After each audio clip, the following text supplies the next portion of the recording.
बाण विस्फोरण घटना मृत हाबिलदार परिवार को भेटी मेयर सुभाष सिंह घटनार उपयुक्त तदंत करने को से दाबी कर आग को जिभली अघटन न हो से नहीं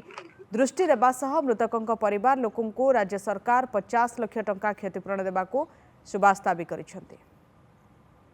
तदंत सापेक्ष एटा तदंत करा दरकार भविष्य में यह घटना जमी पुनरावृत्ति न हो एवं गोटे बड़ माने एसओपी प्रस्तुत हवा दरकार। द्वितीय कथा माने सेकेंड टाइम ये दुर्घटना जमी आम पाखे नजर न आसे ये प्रशासनिक अधिकारी माने पुलिस विभाग जिला प्रशासन को तो सेपरी पदक्षेप नेवा दरकार भविष्य में। नंबर 2 हूँ गोटे बड़ धरण जमी 50 लाख टका पर्यंत कंपनसेसन पाइब 40-20 वर्ष सर्विस तार 3टा झील 40-42 चाकरी जन जीवन चल बहुत भल लोक थे हाबिलदार घरे प्रदीप बाबू आज दिन में आम एति कथा कहवा प्रशासनिक स्तर में कंपनसेसन कथा विचार करूँ एवं ये घटना पुनरावृत्ति न हो एवं तार तदंत करी आर विहित पदक्षेप नि